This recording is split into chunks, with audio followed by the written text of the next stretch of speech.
Androany isika dia resaka momba ny fizahan-toetra. Maro amintsika no mandalo fahasarotana ary efa mety naharitra ela mihitsy ny angamba izany fizahan-toetra fahasarotana izany. Izay indray no fampizarantsika ao anatin'ity vidéo ity aza miala ary manasanao anaraka an'izany hatramin'ny farany ao aorian'ny générique.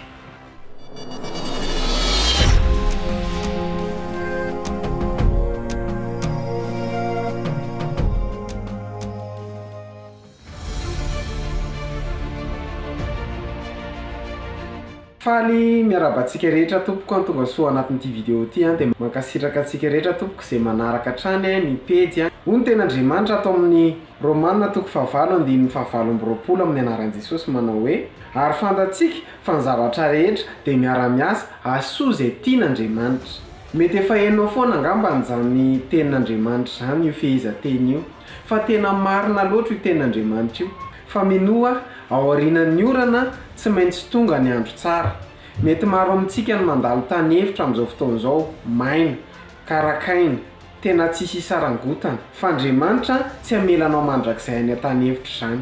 Fa mba hahafahanao miala amin'io tany hevitra io, misy zavatra tsotra mila fantatrao. Mila maheno ianao izay tian'Andriamanitra tenenina ao anatin'ny situation izay lalovanao io. Andriamanitra dia fitiavana ary Andriamanitra dia tsy faly amin'io fijalianao io fa tiany hiova refy ianao. Tian'Andriamanitra hiova dimension spirituelle zasy ianao. Tadidio fa Andriamanitra dia te hitahanao, te hanome anao fitahiana goavana izy. Fa misy zavatra ao amin'ny toetranao, misy zavatra eo amin'ny fiainanao mila hovainao. Izany mahatonga anao ohatran'ny hoe mijaly izao, mafy le izy. Fa rehefa fantatrao hoe mampianatra zavatra aminao Andriamanitra dia ho hitanao fa ho afaka ao amin'ny tany hevitra ianao. Mety misy fotoana ianao mandalo tsy fisina, mandalo fahasahiranana, Andriamanitra mampianatra hiafy. Mety misy fotoana ianao mandalo tindry azo lena, fanambanimbanena ady sy ny ohatr'izany, Andriamanitra mampianatra andefitra, Andriamanitra mampianatra ny hetroteny. Te hampahery anao izay, aiza diso fanantenana. Ny zavatra rehetra miara-miasa asoa izay tian'Andriamanitra.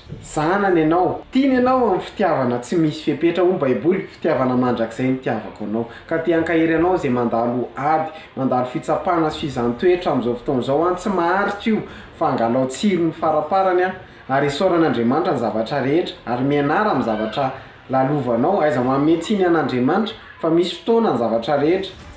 Ny zavatra rehetra samy manana ny fotoanany. Aza manahy ianao fa ilamina io rehefa azonao izay tian'Andriamanitra lazaina. Misaotranao nanaraka ny vidéo hatramin'ny farany raha nafinaritra anao ny vidéo dia aiza misalasala, milike, micommente, mipartager. Raha mbola tsy abonné amin'ny page ianao dia manasa anao hoe s'abonne amin'ny page mba hita vidéo tahaka izao. Dia misaotra antsika rehetra tompoko manaraka hatramin'ny page mandany megahanao ianao mankasitraka tompoko. Manome fotoana antsika miherina an'io toy izao indray veloma tompoko.